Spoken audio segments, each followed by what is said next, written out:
hours, Ethiopian Communication Authority discloses the two final competitors in the bid to partially privatize the telecom sector.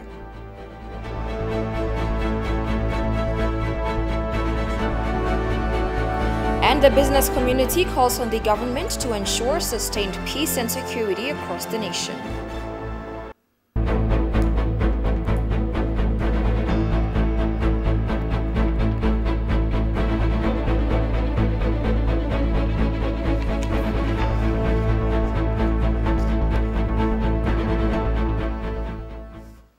Hello, many thanks for joining us. You're watching Addis News Hour with the news. I'm Tabitha John. Do stay with us.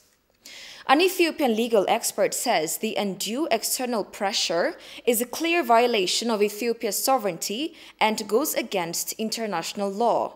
Meanwhile, other Ethiopian politicians condemned the current U.S. attempt to superimpose its own will on Ethiopia. Goshu Malisa reports. Ethiopia is grappling with various diplomatic pressures because of its law enforcement operation in Tigray. Also, displacements and conflicts flaring up here and there seems to have given false confidence to the likes of Egypt and Sudan, who are trying to pressure Ethiopia into signing a legally binding deal over the mega dam on the Blue Nile before the second filling. External forces taking the law enforcement operation as a pretext, the legal experts said, adding, they are working tirelessly to destabilize Ethiopia. Talking to ETV English, an Ethiopian legal expert, Kiyas Agayas, said undue external pressure violates Ethiopia's sovereignty and international law. Ethiopia is a sovereign state. Whatever instability or security challenges that we are facing is an internal matter. So it's something that we will solve internally without any external pressure or intervention. Under major international laws, state sovereignty is fundamental. Whether the state is poor or rich or developing or developed, doesn't matter. Whether it's small or big. So state sovereignty is an international law, and it's even a customary international law. So this is really absurd. The West, especially the United States and the European Union. Meanwhile, other politicians condemned the current U.S. administration for its clear arm twisting tactics on Ethiopia. Their relation was more with the TPLF when it was in power rather than with the Ethiopian people. Why do I say this? When the TPLF was conducting 5 elections in Ethiopia, which were all of them rigged, the US government was endorsing the election outcomes, the outcome of the election, as legitimate. This is not in support of the Ethiopian people. The Ethiopian people, on the other hand, were crying, were demonstrating, until 193 peaceful citizens were killed in daylight in Addis. They didn't issue a statement on that. So they were in support of the TPLF from day one. No country, no foreign country has any jurisdiction over another country, really dictating what the other country should do. Whether the country is America, the US, or the UK, or any other country. So what the activities of the Western government, especially the US government, is totally illegal. If you look by international law, or if you take the UN Charter, it doesn't allow any regime, any government to interfere in the internal affairs of another government. So there is no legal ground. The legal expert Kiya articulated that external pressure is a manifestation of TPLF's extended arms and must be condemned in the strongest terms. The intention of the request for postponing the election is to have a weak, chaotic and vassal state in the name of transitional government, in which Ethiopia will not be able to start big national projects like the GERD, and we will not going to feel the second feeling of the dam, because we are not going to have a legitimate government. That transitional government is going to say, oh, we are not elected, so we cannot negotiate on anything related to the Nile. See, the other issue is they are going to have a very weak state in which it takes orders from the West, and it started to serve like what the TPLF has been doing for the past 27 years. The legal expert pointed out those foreign pressure is also a reflection of how worried and disturbed the superpowers are over Ethiopia's influential position in the Horn of African region. It's not the dam that is discomforting the Nile Basin countries, especially Sudan and Egypt. If this dam is going to be completed, the power balance is going to be shifted for good. That's what they fear. It's not the reduction of the quota or whatever amount of water they receive from the river Nile. It's more than enough. Even last year, even this year, it's forecasted that it will be more than the average from the previous year. So their major concern is Ethiopia is going to change for good. The legal expert called upon the public to stand together to safeguard the nation's unity and sovereignty. Homework not done by Western countries has led to wrong policy action when it comes to the Tigray conflict in Ethiopia. The international affairs expert Simo-Pekka Parviainen made the remark in an article he wrote. He says it is impossible to get a proper picture of the situation in Ethiopia just by following the media, citing that one of the most egregious examples was when the Washington Post editorial blamed Ethiopia of quote-unquote occupying Tigray. Shifarau Lagor presents the article as follows.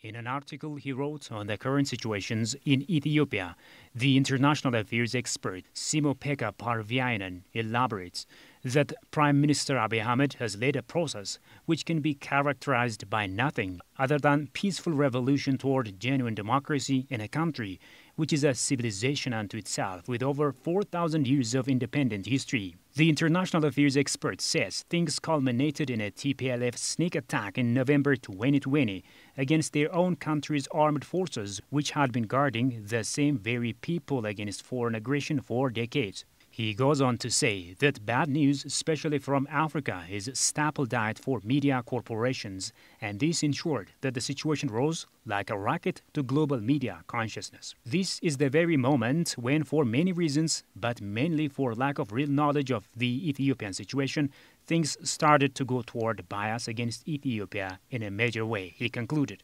Modern conflicts are usually internal and rarely direct between states anymore, where rebel movements conduct politics by all means, including armed insurgency, and where neighboring countries and countries outside interfere, according to the expert. Like a textbook example of this, Egypt saw a weak spot and, together with Sudan, immediately meddled in the conflict, for example, by occupying a contested border area. Egyptian actions are, of course, connected to the Nile question, where Egyptian obstructionism, baseless paranoia, and contemptuous attitude towards sub-Saharan Africans is visible despite the fact that there is no evidence to suggest that the Grand Ethiopian Renaissance Dam would affect the water supply downstream, he said.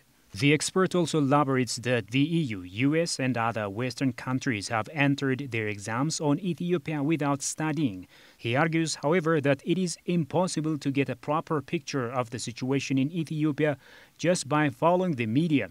One of the most egregious examples was when the Washington Post editorial in January 2021 blamed Ethiopia of occupying Tigray.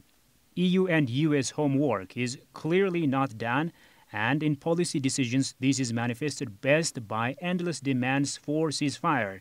Pushing for dialogue with TPLF in this situation demonstrates how unaware or ignorant the EU or US is of attitude inside Ethiopia, he concluded.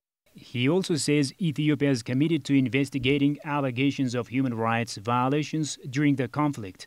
It is, however, realistic to mention that even modern Western armies don't seem to be immune from human rights violations if we look at, for example, the evidence collected during recent wars in Iraq and Afghanistan. For the EU not to observe elections in 2021 is an unfriendly and misguided decision, he said. To refer to technical reasons as an excuse is disingenuous, and it is easy to see through this as an excuse, he said.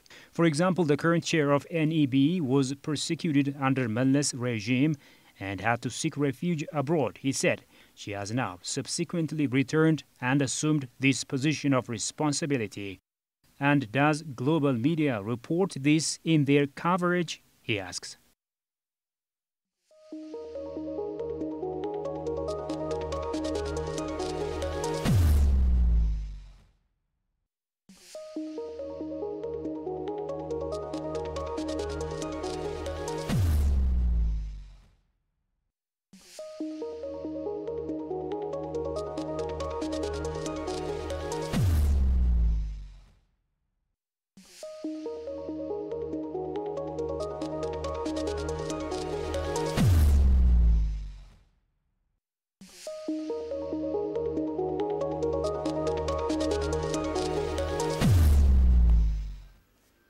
An Ethiopian legal expert says filling the dam before the upcoming election is a wise decision. The expert, Semene Kiros, told ETV that this is a time when external forces are colluding to destabilize Ethiopia, adding this is a delicate matter needing calculated and wise decisions. Goshu Meliso reports.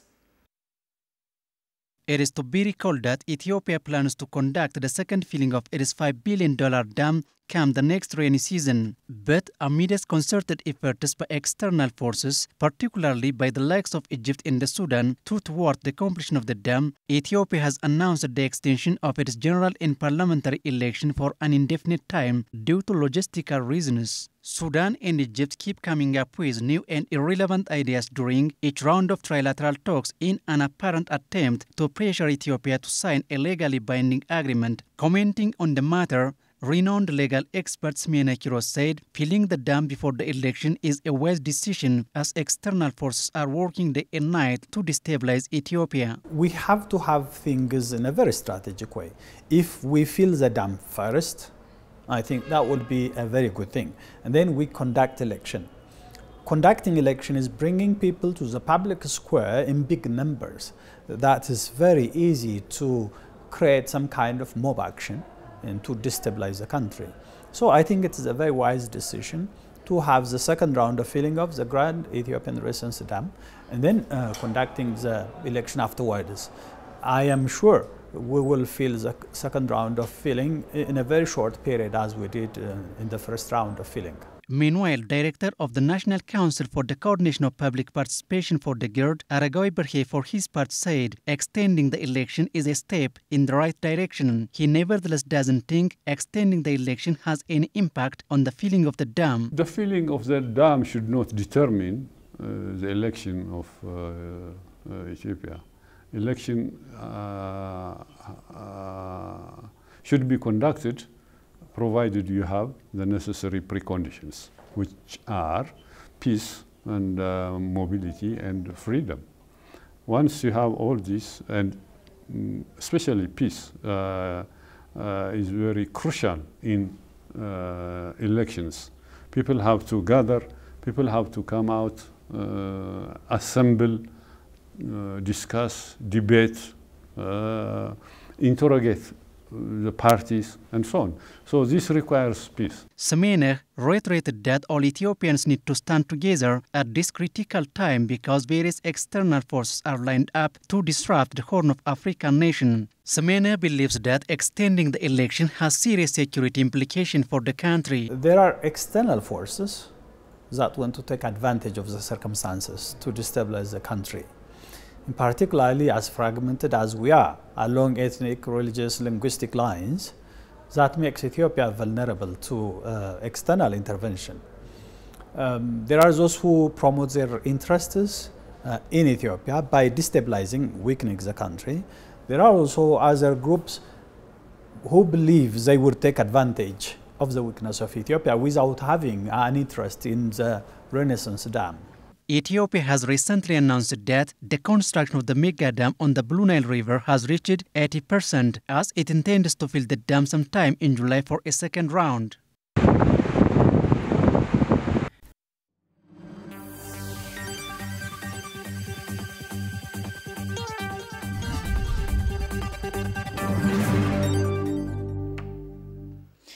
Ministry of Foreign Affairs says the reconsideration of EU and US to observe the upcoming general election is the result of Ethiopia's solid political diplomacy campaigns. Ministry spokesperson Ambassador Dina Mufti briefs media on Ethiopia's current diplomatic developments. Kazahun Channi has more. Ministry of Foreign Affairs spokesperson Ambassador Dina Mufti briefed local and international media athletes concerning last week's diplomatic activities. The spokesperson highlighted a number of political and economic diplomacy activities, among which election-related actions were mentioned as a key diplomatic engagement arenas. Ambassador Dina stated that members of the international community from European Union and United States of America reconsider to observe the upcoming general election after they announced laws of inter some weeks before. This, according to the spokesperson, comes after Ethiopia holds solid political position concerning the matter. As far as the election is concerned, I'll mention only the international aspect of it. There are observers that are coming to see it. International Republican institutes from the UA, National Democratic Institute also will observe it. We'll have representatives of the African Union, representatives of the embassies like US and the UK, and there are so many domestic observers, as many as 36 will observe. There could be others also, which in the meantime could show up and observe for the coming elections. Dina also highlighted President Sahle-Work Zewde's visit both in Uganda and France and mentioned that she had productive bilateral deliberations with various African leaders in Paris. President Sahle-Work Zewde had attended the inauguration of President of Uganda, whereby in the meantime she also came across various African head of states, and they have exchanged views on bilateral relations as well as the current situations in the country. She also attended the meeting organized or sponsored by the French President, Emmanuel Macron, on the issues of supporting African countries that have had challenges of COVID-19, where in the meantime also there was an opportunity of coming across several leaders who were attending those meetings by Her Excellency the President. Ambassador Dina also expressed some 1,200 citizens were repatriated from Saudi Arabia and Riyadh. The National Electoral Board of Ethiopia, NEBE, has announced that the upcoming 6th general election will be held on June 21, 2021. The board previously scheduled to hold the elections on June 5th. NEBE said the general elections will be held on June 21st in areas where voters' registration has been completed.